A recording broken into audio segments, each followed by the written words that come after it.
The 2018 FIFA World Cup has gotten underway. The first match has concluded between the hosts Russia and Saudi Arabia, with Russia taking the win with an impressive 5-0 just moments ago. We've got live pictures there of fans celebrating the victory. Moscow's put on quite the show at the opening ceremony, which concluded ahead of the first match. 5 African teams are competing in the World Cup. They are Senegal, Nigeria, Morocco, Egypt and Tunisia. Egypt and Morocco are kicking off their campaigns on Friday. 32 teams are competing in the tournament. Iceland and Panama are playing their first ever World Cups, and for the first time in 60 years, Italy have failed to qualify. The 64 matches will be played across 12 venues in 11 Russian cities. It is believed Russia has spent a whopping $11 billion on the showpiece.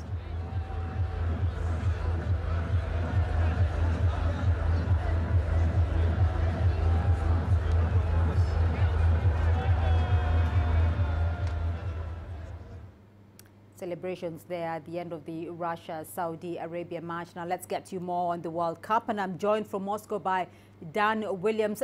Dan, good to see you there. What more can you tell us though about the first match? How did the hosts get on? Yeah, I can tell you that the hosts went to a very easy victory, it has to be said, 5-0 in the end against Saudi Arabia. There had been fears perhaps that the party would go a little flat after, given the fact that the hosts, Russia, hadn't in fact had won a match in seven games going into this opening match against Saudi Arabia, but they shouldn't have worried. And certainly that opening early goal after 10 minutes by Yuri Grudzinski, that went some way to calming the nerves for the home side. A thumping 5-0 win. And for them now, they will have dreams potentially of getting out of this group, but tougher challenges are certainly ahead. The likes of Egypt as well as Uruguay from South America, of course, those two sides favoured to go out of this group ahead of Russia. But of course now that victory could potentially galvanise the Russian team. If nothing else, it would certainly give the home support something to think about, something to celebrate going forward following this first opening fixture. Well, we do understand that Russia may have spent up to $11 billion on this. So what can you tell us about the organization and security measures at the World Cup? Is Russia sufficiently prepared for the hordes of fans?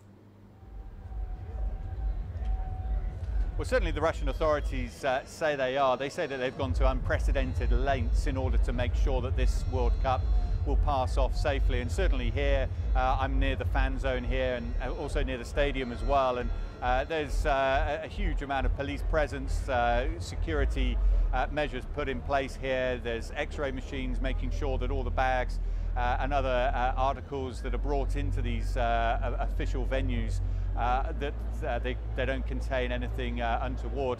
And certainly at the stadium, it's even more of a security presence put in place there. Those unprecedented lengths that the authorities have gone to here, including having thousands of CCTV cameras with facial recognition features as well, in order to root out any potential troublemakers. There's also the Army, the Navy, the Air Force, all on patrol as well, bolstering the security efforts here as well. So there's no such thing, of course, as 100% safety. We saw at Euro 2016 the measures that were put in place there, and of course France suffering a number of terrorist attacks in the build-up, and of course after Euro 2016, and certainly Russia's involvement in Syria has seen them placed in having threats on the internet and the like. So certainly it cannot be, any tournament cannot be 100% safe, but certainly as far as the Russian authorities are concerned, they feel as though they've done everything they can to ensure that this tournament passes off safely. Well, Dan, there are 5 teams from Africa at the World Cup, and African teams begin their campaigns on Friday. What more can you tell us about that, though?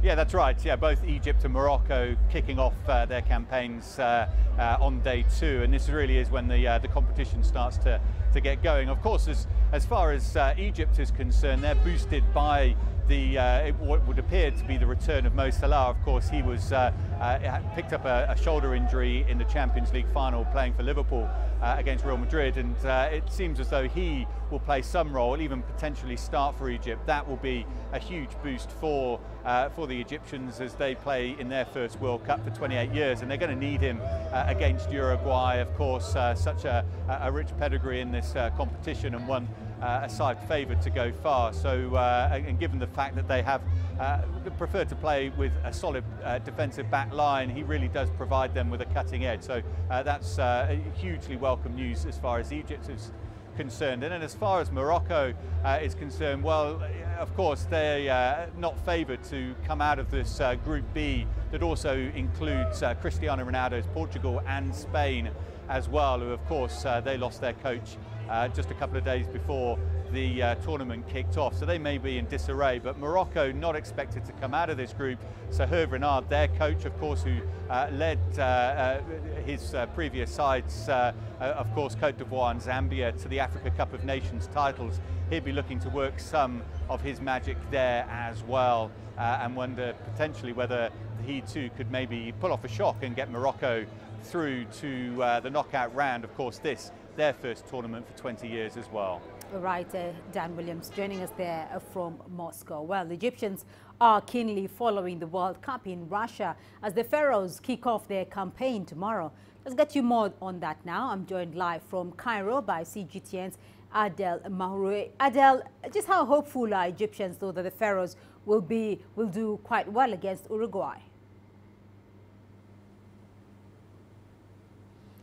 Well, Egyptians have just gotten some good news from the Saudi Arabia match against Russia. You know, they're all with Uruguay, are in Group A. And now with Saudi Arabia's defeat, it means that Egypt needs to focus on its matches with Uruguay and Russia. If it manages to get some good results in these two matches, then there is a very good chance that Egypt can proceed to the knockouts. In any case, Uruguay is a very difficult team. It's actually the most difficult match against the Pharaohs will be facing in Group A. It has a huge World Cup experience. Of course, 2 titles, the very first in the history of the World Cup in general, but it has a strong presence in the World Cup. It goes to the knockouts almost usually, and therefore Egypt is quite concerned, more so with the injury of Mohamed Salah, who has been still recovering. But according to the latest press conference by coach Hector Cooper, it seems that he said that he's almost certain that Mohamed Salah will be playing in tomorrow's match against Uruguay. It is very crucial for the Egyptian team. It will give the Pharaohs confidence to have Salah among them, which might turn the match in their favor. If not a victory, an equalizer or a tie is more than enough for the Pharaohs at this stage. Well, this is Egypt's first time in the World Cup, though, Adel, in nearly 30 years. What can you tell us about that? I was 8 years when Egypt was last in the World Cup, so it is a big achievement to me and many other younger generations who have never seen or even recalled Egypt in the World Cup. It is extremely exciting to see Egypt once again in the biggest football competition in the world.